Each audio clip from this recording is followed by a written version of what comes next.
안녕하세요. 오늘은 권력과 진보라는 책을 한번 살펴보도록 하겠습니다. 이 책의 저자는 데런 아세모글루, 책에 따라서는 데런 에스모글루, 그런 식으로 표기를 하더라고요. 그 다음에 사이먼 존슨, 요 두 분이 이제 저자고요. 이들이 공저한 책으로는 국가는 왜 실패하는가 유명한 책이고, 그 다음에 좁은 회랑이 있습니다. 좁은 회랑은 예전에 살펴본 바가 있습니다.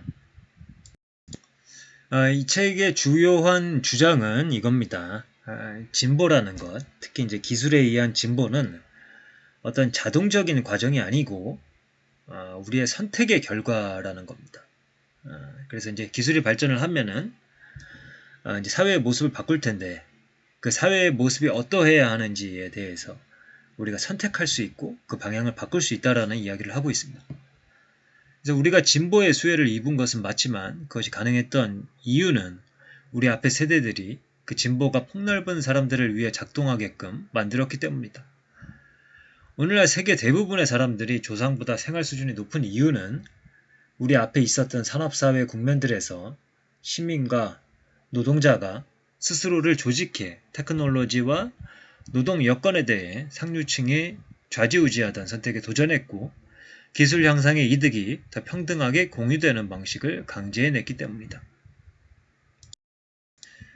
그래서 진보를 바탕으로 더 많은 과학적 발견이 이루어지고 그것들이 수십억 인구의 삶을 더 나아지게 만드는 쪽으로 쓰이게 하려면 테크놀로지의 방향을 바꾸어야 한다. 그리고 이것은 우리 시대의 맹목적인 테크노 낙관주의에 도전하고 과학과 기술의 혁신을 사용하는 새로운 방법을 개발하는 데서 시작해야 한다. 그래서 이제 예전에 또 소개해드렸던 책 중에 길을 묻는 테크놀로지라는 책이 있었는데 그 책 제목이 이런 것을 읽을 때마다 계속 떠오릅니다. 테크놀로지도 길을 물어야 된다. 이 테크놀로지를 이끌고 가는 사람들, 그 사람들이 만들어 놓은 담론에 무비판적으로 빠져들지 말고 우리가 스스로 생각을 해서 더 좋은 방향이라고 생각되는 곳이 있다라면은 그것을 제시를 하고 현재의 방향에 대해서 비판하고 수정할 수 있는 그런 것들이 필요하지 않을까 이렇게 생각을 합니다. 이 책에서 소개하고 있는 개념 중에 생산성 밴드웨건이라는 것이 있습니다. 이게 굉장히 이 책에서는 중요한 개념인데요.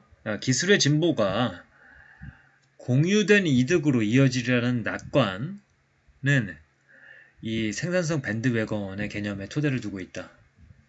이것은 무슨 개념이냐면 생산성을 높여주는 새로운 기계와 생산 방법이 임금도 높여주려는 개념입니다. 그래서 이 논리에 따르면 첫 번째로는 생산성이 증가하면 결국에는 노동 수요가 증가하게 될 것이다 라는 주장을 하고요.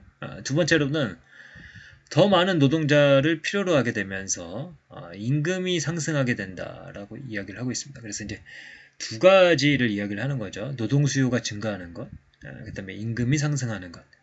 근데 이 두 가지에 영향을 미치는 게 뭐냐면은 이 한계 생산성이 증가해야 된다라는 것 하나와 노동자 권력이 강화돼야 된다라는 측면 이 두 가지가 있는 겁니다. 그래서 이것에 대해서 다음 장에서 알아보도록 하겠습니다.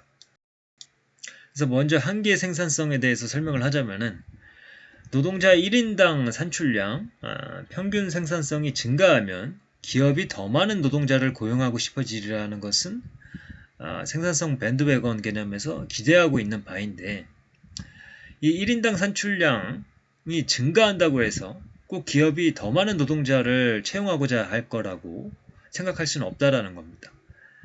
기업이 이 고용 인원을 늘리느냐 마느냐를 결정할 때 중요한 고려사항이 이 한계 생산성입니다. 이는 한 명의 노동자를 추가로 고용할 때 그 노동자가 추가적으로 기여할 산출량을 말합니다. 그래서 이제 평균 생산성이 증가하더라도 노동자들을 추가로 고용함으로써 기여하는 산출량이 많지 않다라면은 이 노동자들을 고용할 인센티브가 줄어드는 거겠죠. 그래서 이 자동화가 문제가 되는데 자동화는 평균적인 생산성을 높이지만 노동의 한계 생산성을 높이지는 않기 때문에 이 고용률 하락으로 연결될 수가 있는 겁니다. 그래서 회사가 산업용 로봇을 도입했다. 그리고 로봇이 용접과 도색 업무 대부분을 수행할 수 있고 인간 노동자를 대규모로 고용하는 생산 방식에 비해 비용이 훨씬 적게 든다면 노동자의 평균 생산성은 상당히 증가하겠지만 인간 용접공과 도색공은 덜 필요해질 것이다. 그래서 공장의 규모는 큰데 사람이 하나다. 이럴 경우 그 사람 노동자 한 명의 생산성은 엄청나게 높다라고 볼 수는 있겠지만은 추가적으로 노동자를 고용함으로써 얻는 이 한계 생산성이 낮기 때문에 추가적으로 고용할 유인이 적은 거죠. 그래서 비록 그 공장의 어떤 생산성은 높겠지만 이제 노동자들을 고용하는 그런 효과로 이어지지는 않는다라는 것. 그래서 그것에 대한 판단을 할 때 중요하게 우리가 생각해야 되는 게 한계 생산성이다. 이렇게 이야기를 하고 있습니다. 반면에 어떤 혁신은 자동화나 오프쇼링을 유발하기보다 노동자가 생산에 기여할 수 있는 정도를 높여준다. 예를 들어 자동차 기계공의 업무를 보조해주는 소프트웨어가 개발되어 그가 정밀 작업을 훨씬 잘 수행하게 해주면 노동의 한계 생산성이 증가할 수 있다. 이것은 노동자를 대체할 목적으로 산업용 로봇을 도입하는 것과 완전히 다르다. 그래서 이제 산업용 로봇을 도입하게 되면은 노동자를 대체하게 되고, 즉 이제 노동자가 사라지게 되는 거죠. 반면에 이 노동자를 보조해주는 이 소프트웨어를 사용해서 이 노동의 한계 생산성이 증가하게 되면은 그런 이제 노동자들을 이제 최소한 자르지는 않는 거죠. 계속 고용하게 되는 거고, 그 다음에 이제 차가 잘 팔리게 되면은 그런 기계공들을 좀 더 채용을 할 수가 있게 되는 방식. 이런 거를 이제 긍정적으로 보고 있는 겁니다. 그래서 이제 과거로 돌아가면 헨리 포드가 생산 방식을 대대적으로 재조직했고 자동화를 시켰습니다. 하지만 그와 동시에 대량 생산과 어셈블리 라인 시스템은 디자인, 장비 작동, 사무관리직, 기술직 등에서 새로운 업무를 대거 창출했고 이로써 자동차 업계의 노동자 수요가 크게 증가했다. 그래서 어쨌든 그 헨리 포드가 어떤 새로운 시스템을 만들었고 이를 통해서 새로운 업무들이 창출이 되었고 그 업무들에 해당되는 어떤 인원들을 고용했을 때 생산성이 올라갔고 그런 부분들이 다시 이제 선순환을 일으켜서 노동자 수요가 크게 증가하게 되는 거죠. 그래서 새로운 기계가 인간 노동력이 쓰일 새로운 용처를 만들어내면 노동자가 생산에 기여할 수 있는 방식이 확대되고 이는 한계 생산성을 높일 수 있다. 그런데 이제 그 권력의 문제도 있습니다. 이제 노동자의 힘이 세지가 않으면은 이 생산성, 한계 생산성과 관계없이 임금이 상승하지 않는 결과를 낳을 수도 있습니다. 그래서 노동자의 임금은 단순히 외부의 시장 요인에만 의해서가 아니라 이 지대의 분배가 이 커다란 이익의 분배가 어떻게 이루어지느냐에 따라서도 결정된다. 초과 수익을 어떤 몫으로 분배할지 이 과정에서 노동자가 얼마나 협상력을 발휘할 수 있는지가 중요하다. 예컨대 1950년대, 60년대 미국에서 야구는 매우 수익성 있는 비즈니스였지만 선수들에게 보수가 많이 전달되지는 못했고 그런데 이제 1960년대 말부터 선수들이 협상력을 높일 수 있는 방법을 찾으면서 상황이 달라졌다. 그래서 오늘날에도 여전히 구단주에게 강력한 협상력이 있지만 그래도 전에 비해서는 지대를 선수들과 더 많이 나눠야 한다는 압박을 받고 있습니다. 그래서 이제 어쨌든 이 권력이 이제 중요하다고 보고 있습니다. 이 책에서는 기술의 방향을 정하는 데 있어서 이 권력이 중요한데 이 권력이라는 것은 결국에 그 기술이 이루어갈 어떤 비즈니스와 그 기술이 바꿔나갈 우리 삶의 모습들, 그것에 대한 우리가 가지고 있는 그 비전에 권력이 영향을 미치게 되거든요. 그래서 권력이 비전에 영향을 미치고 그 비전에 꼼짝없이 갇히게 된 사람들은 그 비전 내에서 사고하게 되고 그것이 기술의 진보의 방향을 결정하게 된다. 이렇게 이해를 하시면 되겠습니다. 그래서 서로 다른 선택지는 서로 다른 집단의 이득을 주므로 선택은 근본적으로 권력의 문제이며 특히 자신의 비전 쪽으로 설득할 수 있는 권력의 문제다. 그래서 범용기술은 예컨대 AI 같은 범용기술은 수많은 방식으로 발달해 갈 수 있지만 공유된 비전이 특정한 방향으로 고착되면 그것을 깨고 나와 사회적으로 더 유익할 법한 대안적 궤적을 탐구하기가 어려워진다. 사람들의 의견이 반영되지 않는 거죠. 진보의 방향이 지배적인 비전을 가지고 있는 강력한 의사결정자에게 유리하고 목소리를 낼 수 없는 사람들에게는 불리한 방식으로 사회적 편향성을 띠게 만든다. 그래서 어쨌든 이 권력이 비전을 어떤 특정 비전을 이 사회에 강요를 하게 되고 그 비전이 앞으로 이루어지는 모든 것들을 합리화시키게 되는 겁니다. 그래서 2008년에 미국에서 이제 금융위기가 이제 있었고 이 대마불사의 신화 혹은 이 비전을 미국 사람들도 사로잡혀 있었죠. 그래서 이제 물론 이제 거대 금융회사를 한 군데 정도 뭐 이렇게 파산시키기도 했지만은 나머지 회사들에 대해서는 공적 자금을 투여를 해서라도 이제 살려야 된다라는 우리 이 대형 금융기관들이 무너지면 결국엔 경제가 완전히 망가질 것이다. 이런 것들, 이런 비전을 이미 사람들에게 널리 퍼뜨려 놨기 때문에 그런 방향으로 이제 사회가 쏠려가게 되는 거겠죠. 그래서 이제 그 레셉스라는 사람을 이제 이런 비전의 사례로 소개를 하고 있습니다. 이 사람은 스웨즈 운하를 만드는 데 있어서 성공했었던 사람이고 그러나 그 성공의 경험에 사로잡혀서 똑같은 방식으로 파나마 운하를 개발을 하다가 거기서 이제 수많은 노동자들을 죽게 만들고 그래서 파나마 운하의 재앙을 만들었던 그런 사례입니다. 그래서 어쨌든 이 사람이 이 테크노 낙관주의의 비전을 그때 당시에 사람들에게 설파를 했고 이 비전이 프랑스 대중 그리고 프랑스와 이집트의 의사결정자들이 그에게 동참하게 만들 수 있었던 요인이었다. 이러한 비전의 역할이 없었다면 이 이집트의 사막을 가로지르는 공사에 엄두를 내볼 만한 의지를 가질 수 없었을 것이고 계획대로 일이 돌아가지 않았을 때에도 의지를 가질 수는 더더욱 없었을 것이다. 그래서 비전이 없으면 테크놀로지는 아무것도 아니다라고 이야기를 하고 있습니다. 이제 하지만 이 비전은 반대로 가시범위, 우리가 볼 수 있는 범위를 제한하는 왜곡된 렌즈이기도 하다. 그래서 이 레셉스는 자신의 비전에 갇혀서 실패를 인식하고 상황의 변화에 맞게 적응하지 못했고 그래서 그가 파나마 운하의 재앙을 만들어냈다. 1879년 파리 국제회의 여기서 이제 파나마 운하에 대해서 이제 토론을 하게 되는데 이때 미국 참가자가 이렇게 이야기를 했습니다. 이 회의의 실패는 공화국의 시민이라면 반드시 스스로 생각해야 하며 어떤 다른 사람이 이끄는 대로도 그냥 따라가면 안 된다는 유익한 교훈을 줄 것입니다. 그래서 레셉스의 비전이 어떻게 지배적인 비전이 될 수 있었고 사람들을 설득할 수 있었을까? 그 답은 사회적 권력과 관련이 있다.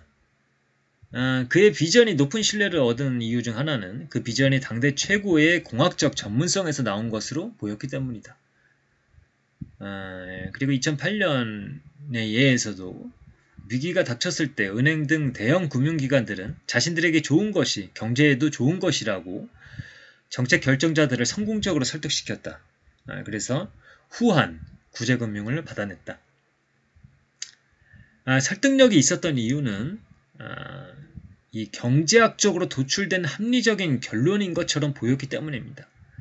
그래서 이 설득 권력이 굉장히 중요하다라고 이야기를 하고 있습니다. 그래서 저도 그런 생각을 합니다. 어떤 제품을 만들어내서 이제 판매를 했을 때 그 제품의 경쟁력도 중요하지만은 그 제품이 어떤 권위를 가지고 있는 것, 어떤 시험을 통과를 했다. 어디 외국 기관에서 검증을 했는데 굉장히 좋은 평가를 받았다. 이런 것들이 설득시키는데 굉장히 중요하지 않나 뭐 이런 생각을 합니다. 뭐 예컨대 저도 이제 공기청정기를 사용하고 있습니다만은 이게 뭐 영국의 뭐 어디에서 뭐 이렇게 뭐 시험을 통과했고 뭐 무슨 뭐 인증 뭐를 받았고 뭐 이런 것들이 이제 그 제품을 구매하는 데 영향을 줬거든요. 그런 걸로 저는 이해를 하고 있습니다. 이제 설득 권력의 두 가지 원천을 이야기를 하고 있는데 첫 번째는 이제 아이디어입니다. 그래서 근사한 스토리로 뒷받침되고 진실처럼 들리는 아이디어가 잘 전파가 된다. 그래서 예전에 이제 스토리 이야기의 힘에 대해서도 이제 이야기를 했지만은 어떤 전달되는 스토리는 결국에는 에너지의 전이체계로서 우리가 이해를 할 수가 있고,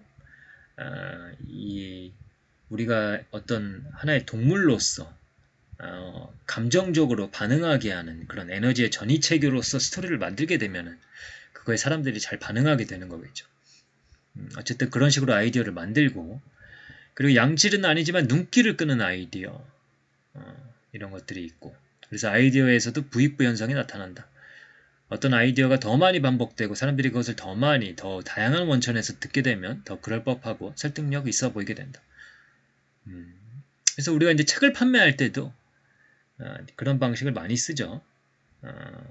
이제 서평을 많이 쓰게 하고, 그래서 그 책에 대해서 서평이 많이 달리면은 사람들이 이 책을 많이 읽었구나 싶어서 그 책을 읽게 되고, 읽은 사람들이 서평을 또 쓰게 되고, 이런 선순환 고리들을 다 마케팅에 사용을 하고 있죠.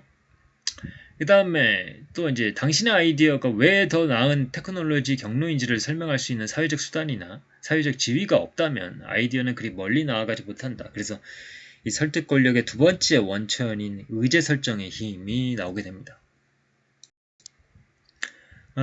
그래서 이제 그 설득 권력이 있고, 설득 권력에는 아이디어가 있고, 그 다음에 의제 설정의 힘이 있고, 그런데 결국에는 이 권력에 영향을 미치는 것은 또 제도입니다.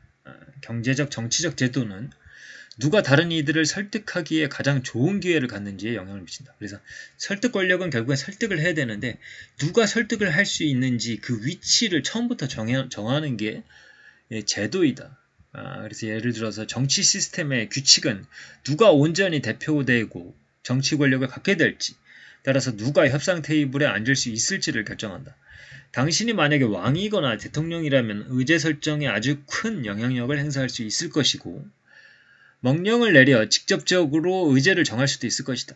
마찬가지로 경제적 제도는 지지를 동원하고 필요하다면 정치인과 기자에게 돈도 줄 수 있는 자원과 경제적 네트워크를 누가 가질지를 결정하게 됩니다. 그래서 이 책의 저자들은 이 민주주의를 굉장히 이제 사랑하는 사람들이라는 것을 알 수가 있는데요. 이 책에서도 이제 민주주의가 이렇게 연결이 됩니다. 이제 제도가 중요하고 이 제도가 권력에 영향을 미치는데 그 제도 중에서 중요한 정치 체제가 이제 민주적 정치 제도이다. 이것은 이제 다양성의 측면에서 설명할 수가 있는데, 다양성은 이 과잉 확신에 찬 지배층의 비전에 맞서고 그것을 제약하는 데 반드시 필요하다. 다양성은 민주제가 강점을 발휘하게 하는 데도 필수적이다.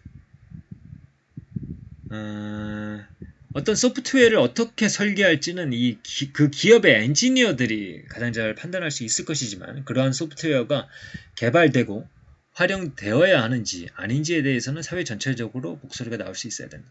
그래서 이 민주제는 우리가 포용적인 비전의 토대라고 생각하는 것의 핵심 기둥이다. 그래서 어쨌든 제도가 권력에 영향을 미치고, 그래서 이제 민주적인 제도는 그 권력을 다양하게 형성할 수 있게 하고, 그래서 견제하게 하면서 이 포용적인 비전을 갖게 하고, 이 포용적인 비전이 테크놀로지의 더 좋은 발전 방향으로 이끌어갈 수 있다라는 그런 골격으로 이해를 하고 있습니다. 그래서 이제 그 민주적인 제도 하에서 특정 권력에 대항할 수 있는 이 기랑 권력이 형성되는 것이 중요하다고 생각을 합니다. 그래서 이 기랑 권력이 의제 설정을 독점하고 있는 이 설득 권력에 대한 어떤 특정 세력의 장악을 깰 수가 있는 거죠. 그래서 기랑 권력이 생겨나서 이 기업계와 테크 분야의 지배층에게 자신의 의사결정에 대해 설명할 책무를 불과하고, 생산 방법과 혁신의 방향을 더 노동자 친화적인 쪽으로 밀고 갈 수 있다면 공유된 번영의 실현 가능성이 더 높아진다. 그래서 미래를 재구성하는 길은 기러한 권력을 창출하는 것이고 이 지배적인 비전에 맞서 균형추 역할을 하게 하는 것이다. 그래서 의제 설정에 다양한 아이디어가 영향을 미칠 수 있는 경로를 열어줄 제도를 일금으로써 그래서 민주적인 제도 그리고 그것이 현실적으로 운영 가능하도록 만드는 것 이렇게 함으로써 우리는 소수만 누리는 의제 설정의 독점을 깨뜨릴 수 있다. 그러면 이제 과거로 돌아가서 한번 적용시켜서 사례들을 살펴보는 겁니다. 이제 농경 시대를 살펴보면은 곡물 생산을 기반으로 한 잘 알려진 고대 문명 모두에서 대다수의 인구는 수렵 채집을 하던 조상보다 못 살았고, 그러니까 테크놀로지, 농경이라는 테크놀로지가 적용이 됐는데 그 사회가 예전에 수렵 채집을 했던 때보다 더 못 살았다. 반면에 지배층은 훨씬 더 잘 살았다. 그래서 이것은 진보에 불가피한 결과가 아니었다. 모든 곳에서 중앙집권적 전제국가가 생겨난 것도 아니었고 농업의 발달이 꼭 강압과 종교적 설득에 특화한 지배층의 잉여수차를 필요로 한 것도 아니었다. 그래서 예컨대 인더스 계곡과 메소아메리카에 비교적 평등한 문명도 있었던 거죠.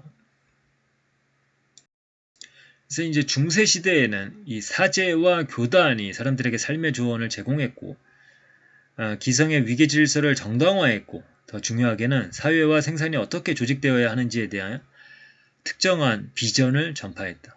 그래서 이제 그 비전에 사로잡힌 사회는 이렇게 굴러간 거죠. 잉여의 대부분이 도시로 흡수된 것이 아니라 종교 교단으로 흡수되어 대성당, 수도원, 예배당을 짓는 데 들어갔다. 1300년경에 주교, 대주교, 그 밖의 사제들이 소유한 땅이 전체 농경지의 3분의 1에 달한 것으로 추산된다.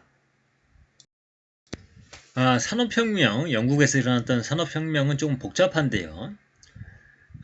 처음에는 이제 이 사회가 새로운 사업가 발명가 계층에게 담대한 열망을 품게 하고 비전을 갖게 한 그런 시대였고 그 결과로 이제 산업혁명이 촉발되었는데 이 새로운 진보의 새 비전이 모든 이에게 이득을 주는 포용적인 것은 아니었으며 그것은 19세기 말이 되어서야 좀 더 포용적으로 달라지기 시작했다. 일단 사업가들은 이제 바빴죠. 공장을 짓느라고 돈이 많이 들어갔기 때문에 투자를 하고 나면 공장의 장비를 가능한 한 밀도 있게 사용하고자 했다. 반면에 노동자들은 조직화되지 못했고 정치적 권력이 약했습니다. 그래서 낮은 임금을 줘도 아무런 문제에 봉착하지 않았다. 어쨌든 이제 사업가들은 이제 공장에 돈을 많이 들였기 때문에 공장을 빨리빨리 돌려야 되고 그러면서도 노동자들에게 돈을 많이 주지 않아야 됐던 거죠. 그래서 공장 교육을 강화하고 노동시간을 늘리고 노동 조건을 가혹하게 해도 마찬가지였다. 그들은 어떤 문제에도 봉착하지 않았다. 이 시기에 노동자들이 더 적게 받으면서 더 많이 일하게 된 것은 자본과 노동 사이의 지극히 불균형적인 권력관계의 결과였다. 그래서 아까 말씀드린 이 노동의 권력이 세지 않으면은 이제 임금이 상승하지 않는다라는 그런 설명들 이게 이제 적용이 된 거죠. 반면에 19세기 후반 들어서 임금이 꾸준히 오르기 시작했다. 생산성의 이득이 더 폭넓게 공유된 것은 자동적으로 나타난 결과가 아니라 정치적 경제적 개혁과 투쟁의 산물이었다. 노동의 한계 생산성이 증가해야 하고 노동자들이 충분한 협상력을 가지고 있어야 한다. 그래서 이제 아까 말씀드린 대로 한계 생산성이 증가하면은 노동자들에 대한 수요가 증가하게 되고 그리고 이제 그들의 임금을 결정하는 것은 또 협상력의 문제이다라는 거. 19세기의 영국 철도는 자신이 속한 교통 영역뿐 아니라 수많은 연관산업 분야에서도 생산성을 높이고 새로운 노동기회를 창출하는 시스템 변혁적 테크놀로지의 원형을 보여주었다. 그 다음에 이제 1945년 직후의 몇십 년, 프랑스에서는 영광의 30년이라고 부르고, 이제 미국에서는 이제 대압축의 시대라고 불리는 그런 시대가 있었는데요. 이 시기에 성장이 가능해지는 데는 두 개의 주춧돌이 중요했다. 첫 번째는 새로운 테크놀로지 경로가 단순히 자동화로 비용만 줄인 것이 아니라 새로운 업무와 제품 기회를 방대하게 창출했다. 그러니까 노동자들을 더 고용할 수가 있게 된 거죠. 둘째, 새로운 제도적 배열이 노동자의 세력화와 정부의 규제를 통한 기랑 권력의 형성을 촉진하고 강화했다. 이 부분은 이제 임금 상승과 관련된 부분으로 해석할 수가 있겠죠. 그래서 이 시대의 테크놀로지는 없애는 일자리만큼의 기회를 새로이 만들어냈습니다. 그리고 노동계가 자동화에 반대만 한 것이 아니라 자동화가 불가피하다는 사실을 이해했고 올바른 선택을 내린다면 자동화로 인한 비용 절감이 모든 당사자에게 득이 될 수 있다는 것을 알고 있었다. 이들이 요구한 것은 새로운 업무를 창출하는 데 기술 발달을 사용하고 비용 절감과 생산성 증대의 이득을 노동자들과도 나누라는 것이었다. 그 다음에 이제 그 디지털 테크놀로지의 시대가 열립니다. 이 시대에는 임금 성장은 둔화되었고 국민소득 증에 노동으로 들어가는 몫은 급감했으며 1980년경부터 시작해 임금 불평등도 크게 증가하기 시작했다. 디지털 테크놀로지는 노동자의 업무를 자동화했고 자본에 비해 노동에 불리하게 그리고 대졸이나 대학원 졸업 노동자에 비해 저학력 노동자에게 불리하게 적용했다. 그래서 이 테크놀로지의 새 경로는 불평등을 증가시켰고 막대한 생산성 증가도 이루지 못했다. 그리고 이제 미국에서는 이제 노동운동에 급격한 쇠락이 있었고 이건 전 세계적으로 노동운동이 약간 좀 쇠락하는 그런 흐름이 있었는데 노조가 약화돼서 이제 협상력이 이제 줄어들었고 임금 증가가 둔화하는 데 일조를 하게 됐습니다. 그래서 테크놀로지의 방향이 어떠해야 하는지에 대해서 목소리를 낼 수 없게 되었습니다. 그래서 이 기란 권력이 사라지자 많은 기업이 열렬히 자동화를 받아들였고 노동자에게 새로운 업무와 기회를 창출해 주는 데는 신경 쓰지 않게 되었다. 그래서 생산성은 계속 높아졌지만 노동자의 한계 생산성은 그만큼 오르지 않았다. 중국 수입품과의 경쟁은 직물, 의류, 장난감 등 저부가가치 제조 분야에 주로 집중된 반면 자동화는 자동차, 전자, 금속, 화학, 사무직 등 더 고부가가치, 고임금 영역에 영향을 미쳤고 이러한 영역에서 일자리가 줄어든 것이 불평등이 심화되는 데 더 결정적인 영향을 미쳤다. 그러니까 이제 여러 가지 요인들이 있었던 것 같아요. 이제 세계화의 흐름이 있었고, 그래서 여기서 노조가 강해? 나 여기서 그럼 사업 안 해. 나 다른 데 가서 사업할 거야.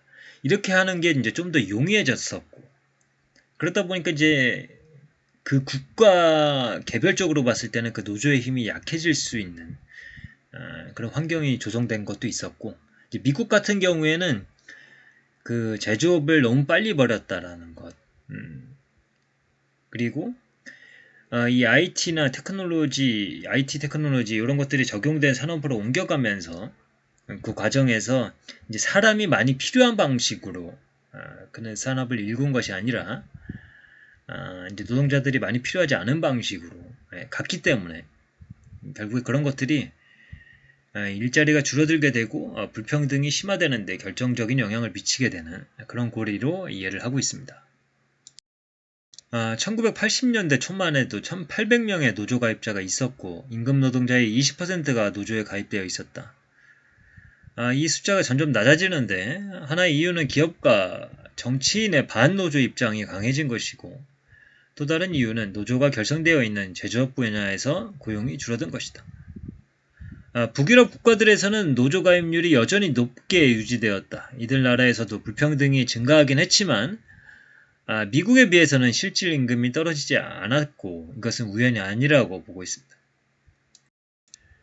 그런데 이 디지털 테크놀로지를 다른 방식으로 적용하는 나라들도 있었습니다. 예를 들어서 독일의 제조업체들은 여전히 노조와 협상을 하며 자신의 의사결정을 이사회에서 노동자 대표에게 설명한다. 그리고 노동자를 해고하는 데 매우 조심스럽습니다.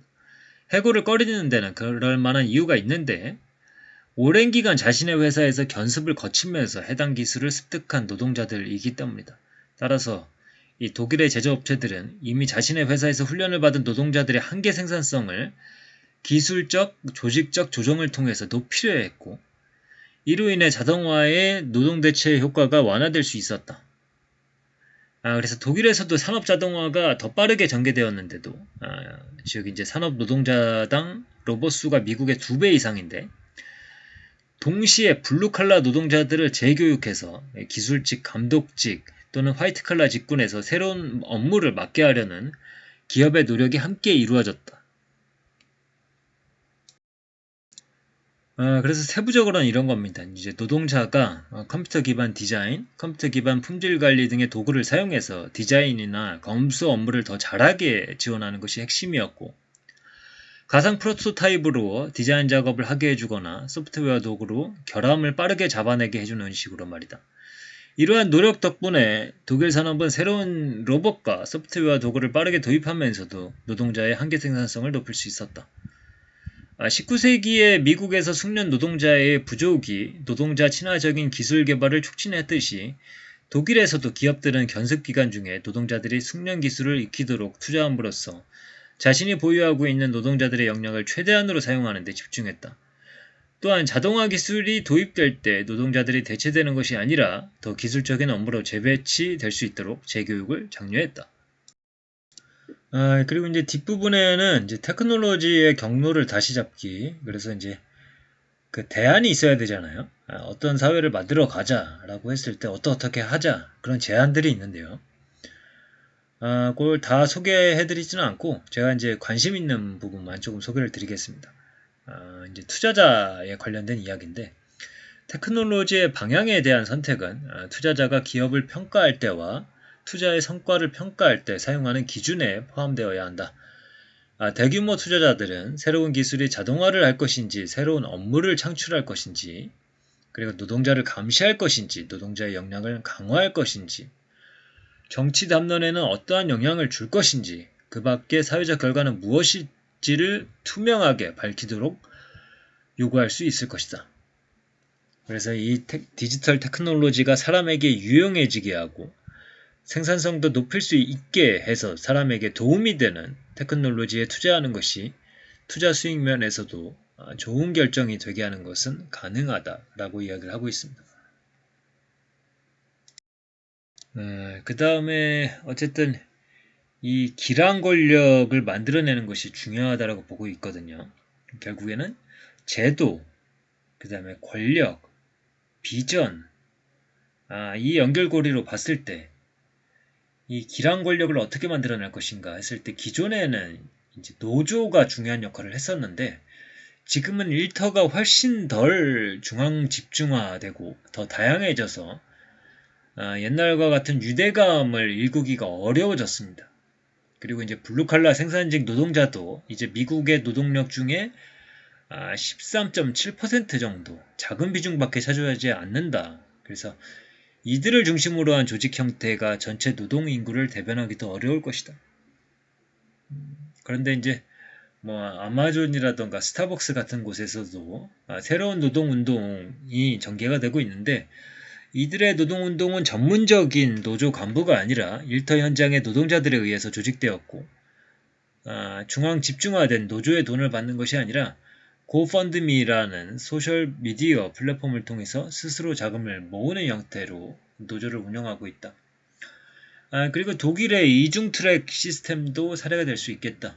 사업장의 노동위원회는 일터 단위의 조정과 소통을 통해 테크놀로지 도입과 교육훈련 등의 의사결정에 목소리를 낼 수가 있고, 그러니까 개별 사업장 단위죠. 반면에 이제 산별 노조는 임금 협상에 집중할 수가 있다. 그래서 이 이중 트랙 시스템을 독일은 적용하고 있다. 그래서 독일이 이 테크놀로지와 관련돼서 테크놀로지의 시대에 이 뭐라 그럴까요? 좋은 사례로서 많이 거론이 되고 있습니다. 그 다음에 이제 기량 권력을 이제 만들어내는 데 있어서도 이제 시민사회가 중요하다. 왜냐면은 이제 서구는 소비자 사회이고 이제 소비자들이 결국에는 기업과 테크놀로지에 영향을 미칠 수가 있다. 이들이 중요한 지렛대다. 그래서 시민사회 조직들이 소비자의 행동을 조율하고 그들이 시장에서 개별적으로 의사결정을 하는 것이 아니라 시민으로서 함께 행동할 수 있도록 만드는 것이 매우 중요하다라고 이야기를 하고 있습니다. 그래서 이 책의 이제 뒷부분에는 뭐 정책에 관련된 이야기 제안들도 나오고 있고, 그래서 관심 있으신 분들은 한번 보시면 좋겠고요.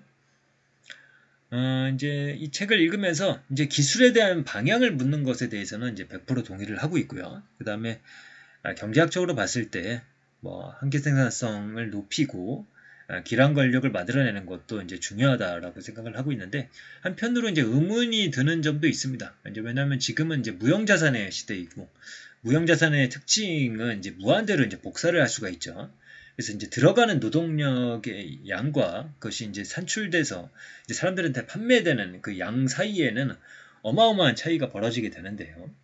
여기에서도 이제 한계 생산성을 우리가 높이는 방향으로 이 무형자산, 뭐 음악이라던가 영화 산업이라던가 게임 산업이라던가 이런 산업에서도 그렇게 우리가 구조를 만들어낼 수 있는가, 약간은 의문이 들기도 했습니다. 그런 부분에 대해서도 이제 책에 나왔으면 좋지 않았을까 이런 생각도 하면서, 뭐 전체적으로는 이제 뭐 기술에 대해서 우리가 어떤 사회를 조직해야 되는지에 관해서 이 장장 뭐 20년에 걸친 연구를 이제 책에 쏟아부었기 때문에 우리가 한 번쯤은 볼만한 책이 아닌가 이렇게 생각을 하고 있습니다. 그래서 오늘 좀 길게 말씀을 드렸는데 관심 있으신 분들은 한번 직접 보셔도 좋겠습니다. 그럼 오늘의 내용을 이것으로 마치도록 하겠습니다. 감사합니다.